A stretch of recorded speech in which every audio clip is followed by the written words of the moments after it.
కేకే service నుంచి గంటాపదంగా చెప్పేది ఏంటంటే సార్, లాస్ట్ టైం 151 స్థానాలు వైఎస్ఆర్సీపీ గెలుచుకుంటుందని క్లారిటీగా కాన్ఫిడెంట్గా చెప్పినప్పుడు చాలా మంది ట్రోల్ చేశారు ఇది ఎట్లా వర్కౌట్ అవుతుందని. కానీ రిజల్ట్స్ వచ్చిన తర్వాత మనల్ని కమెంట్ చేసిన కూడా నివ్వెరిపోయారు.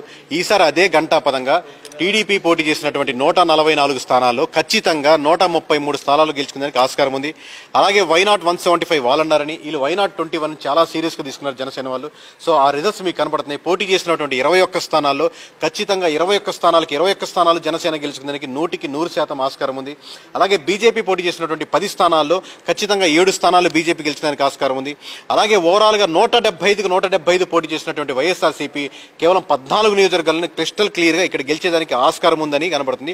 దాంట్లో 6 స్థానాలు మటుకు మాకు క్లియర్ కనబడుతుంది. ఇంకో 8 స్థానాలు టఫ్ ఫైట్లు కొంచెం టువార్డ్స్ వైఎస్ఆర్సీపీ వెళ్తుంది. కాబట్టి కన్సాలిడేట్ గా 14 నియోజకవర్గాలు మాత్రమే, అంటే 20 దాటేదానికి ఆస్కారం లేకుండా కనబడుతుంది. రేపు పొద్దున మేము 1-2 రాంగ్ అవ్వచ్చు, ఇంకోటి యాడ్ అవ్వచ్చు, ఇంకోటి లూజ్ అవ్వచ్చు, అది కాదు విషయం. కానీ ఓవరాల్ గా 20 లోపల వస్తుంది. అంటే 151 స్థానాలు గెలుచుకున్నటువంటిది 175 స్థానాల్లో పోటీ చేసి 20 స్థానాల లోపు పడిపోతుందంటే, సో ఆబ్వియస్ గా ప్రజలు most of the percentage 15 to 20% వరకు కూటమి వైపు మొగ్గారనేది మనకు క్రిస్టల్ క్లియర్ కనపడుతుంది. ఇన్ని రోజులు ఫాలో అవుతున్న వాళ్ళకి, కేకే సర్వీస్ నమ్ముతూ కంటిన్యూ చేస్తున్న వాళ్ళకి thank you very much sir. బీజేపీకి అవుట్ ఆఫ్ 10 7 వస్తాయండి.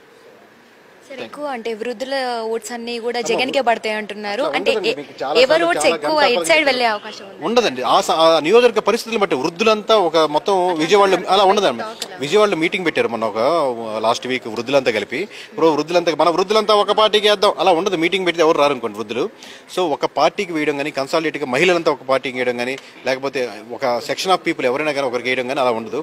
ఓవరాల్గా అక్కడ నియోజకవర్గం ఉన్న సమస్యల మీద వాళ్ళు ఫీల్ అవుతున్న దాని మీద మొత్తం ఎలా ఉంటుందని చెప్పి దాని మీద ఓట్ బ్యాంకింగ్ ఉంటుంది. కానీ వృద్ధులు ఎక్కువ వేశారు, సాయంత్రం దాకా ఓట్ బ్యాంకింగ్ మాడేయబడింది. లాస్ట్ టైం చెప్పారు ఇదే మాటలు పోయినసారి చెప్పారు, ఈసారి చెప్తున్నాను. అట్లా ఉండదని నేను మొత్తుకుంటున్నాను. ఓట్ బ్యాంకింగ్ అలా ఉండదు, మీ నాయకులు అలా ప్రభావం చెందొద్దని.